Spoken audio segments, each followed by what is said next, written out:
오늘은 책 철학적 사고로 바라보는 주식 투자에 담긴 한 편의 이야기를 함께 읽어보겠습니다.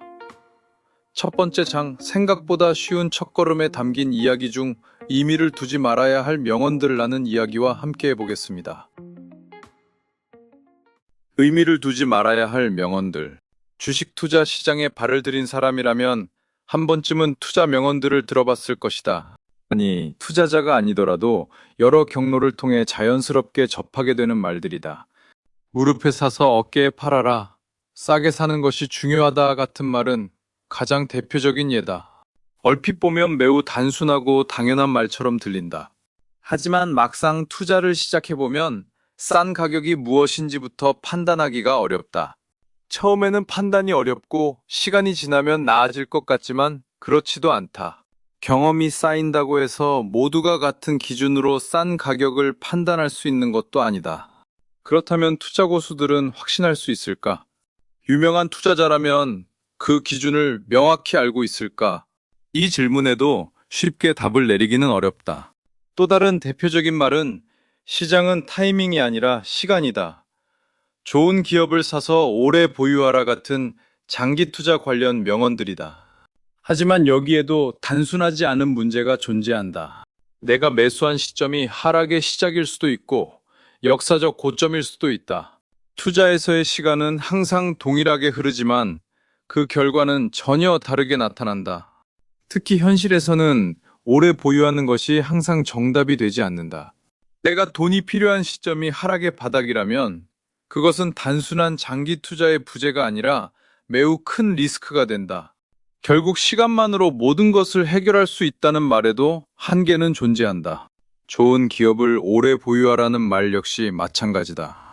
좋은 기업이라는 기준 자체가 고정되어 있지 않다. 오늘 좋은 기업이 내일도 좋은 기업일 것이라는 보장은 없다. 시장은 계속 변화하고 기업의 가치 역시 그 흐름 속에서 변한다. 그렇다면 오래라는 기준은 과연 어디까지 유효한 것일까? 이처럼 투자 명언들은 각각 나름의 배경과 맥락이 있다. 문제는 그것이 맥락 없이 분리되어 하나의 정답처럼 받아들여질 때 발생한다. 많은 사람들은 명언을 통해 시장을 이해하려 하기보다 오히려 불안한 마음을 정당화하려 한다. 투자 명언은 미래를 보장해주는 문장이 아니다. 그것은 특정한 경험 속에서 만들어진 해석에 더 가깝다. 명언을 부정하기 위해 쓰는 것이 아니다. 오히려 왜 그런 말들이 만들어졌는지를 생각해 볼 필요가 있다는 이야기다. 명언을 무조건 의심하자는 것도 아니고 반대로 무조건 믿자는 것도 아니다. 중요한 것은 그것을 정답으로 받아들이는 태도에서 벗어나는 것이다. 결국 투자 시장에서의 명언들은 절대적인 기준이 아니라 한 시점의 경험이 압축된 표현에 가깝다. 중요한 것은 명언 자체보다 왜 그런 말이 만들어졌는지, 어떤 상황에서 나온 이야기인지를 생각해 보는 것이다. 오늘 함께한 이야기가 작은 생각의 계기가 되었기를 바랍니다. 책 철학적 사고로 바라보는 주식 투자는 단순히 정답이나 특정한 투자 방법을 이야기하려는 책이 아닙니다.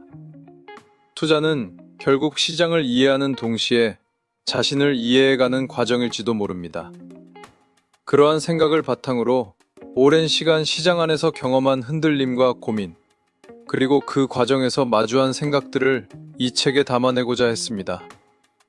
책의 전체 내용이 궁금하시다면 고정 댓글의 링크 또는 검색을 통해 확인해 주세요. 시청해 주셔서 감사합니다.